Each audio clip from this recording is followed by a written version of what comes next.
So there are 4 different mega bases that the automaton have on Super Helldive 10s right now. Each mega base has its own way of defending itself. Some of them have heightened walls and others have cannons and turrets. Each one has a front that is guarded and a rear entrance that is weakly defended. Some of them need a jump pack to infiltrate and others do not. I want to show the strengths, weaknesses, and areas of skull placements for each mega base. You could just destroy everything with laser orbitals, orbital 380s, or anything like that, but this is more oriented to solo play or just becoming a better Helldiver in general. So if you don't have any of that and you want to get better, this is probably a video for you. Alright, so let's go ahead and dive in.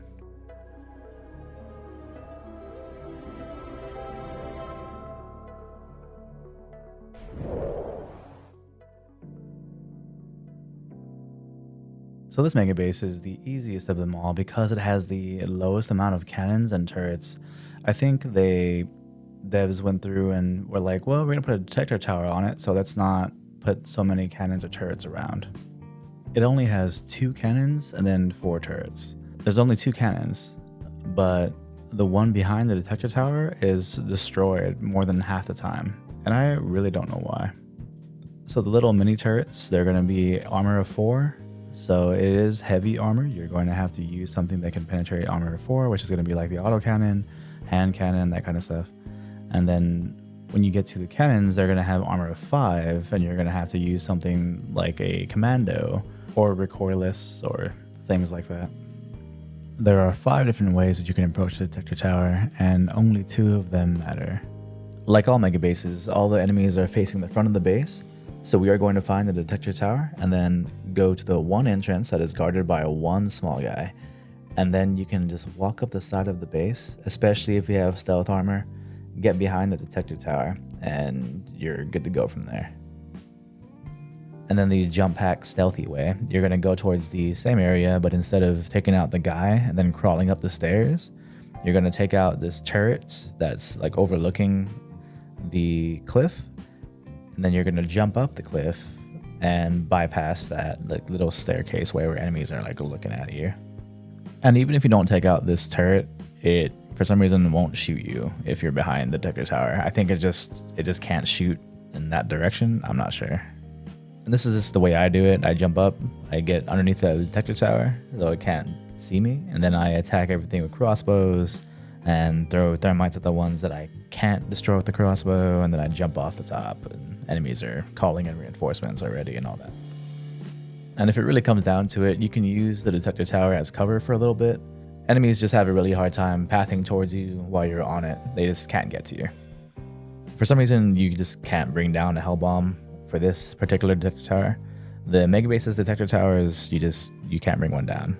The devs have said that it's a mission level 10, so you should have somebody who can take care of it. But, you know, when you're a solo player and you come to the detector tower and you're like, well, I didn't bring nothing. Always remember that the gas orbital strike has a shell that has destruction power that is strong enough to destroy rogue stations, detector towers, and a lot of other things. I just like putting that out there because I think a lot of people who just like start out, they think that they need to have explosives when you can just bring this nice shaft clearing orbital gas strike to destroy big things and small things. So there are 3 places that the skull can be located within the detector tower megabase, and one is going to be right behind the detector tower next to the fabricator. The other 2, it's kind of weird where they are. They are going to be to the right and left of the entrance. So you'll come in through the entrance and take a right and you'll see a fabricator and there's going to be a skull right in front of that. Or you'll come through the entrance and you'll take a left and there'll be a skull right in front of that. So basically all 3 corners of the detector tower base is going to be either behind the detector tower or to the right and left of the entrance. And next up we have the cannon megabase, and I consider this the hardest base because it has 16 turrets and 2 cannons. The cannons aren't really a problem. They don't really look at you often, but when it comes to the turrets, I realize that the turrets can shoot you from over 100 meters away if they see you. If you're wearing light armor, most likely it'll 2-shot you, or it'll just kill you straight up. So if you're not going to use a recoilless, I would just do a giant loop around the base, take out as many turrets as I can see, and then go from there. There are 2 areas that you can jump pack to and bypass the middle, like the bridge area, so that you don't get shot by the turrets in the middle of the bridge. And then you'll have this nice cozy spot with this indestructible column in front of you. And once you take out one side, you should be able to funnel the automatons into a choke point and then take them out from there. And as for the skulls, there's 3 different places that they can be. They're always going to be underneath one of the cannons. The safest one is going to be the one we're looking at right now. The other 2 skulls are going to be on the opposite high ground where this common sample is sitting.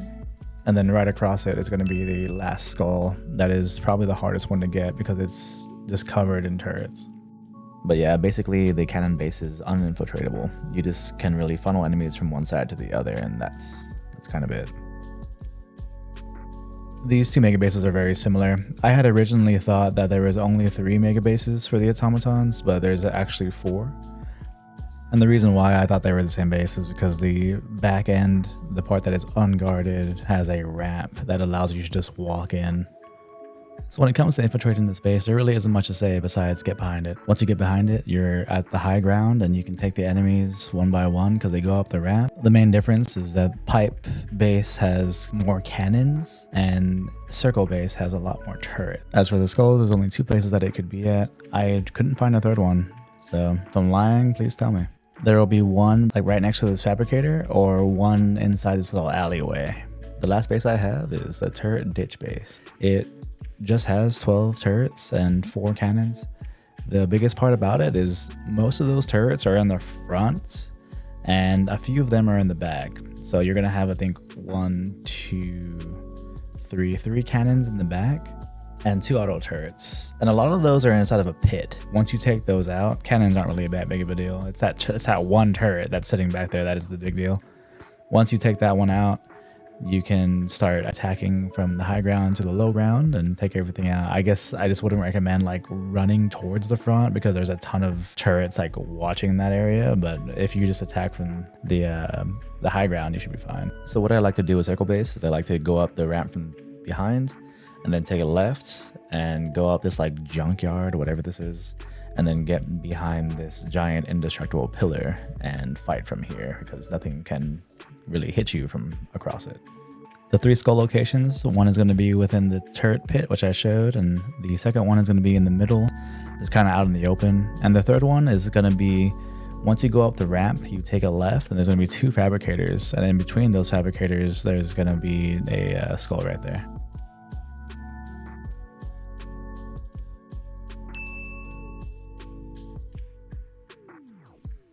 And that's basically the biggest gist that I can give you on the automaton megabases. If you want to see exactly how I do it, go ahead and hit like the link below that I should have there. Thank you for watching all the way through. Sorry that I haven't been putting out very many videos recently. But for now, y'all have an amazing day. Laters.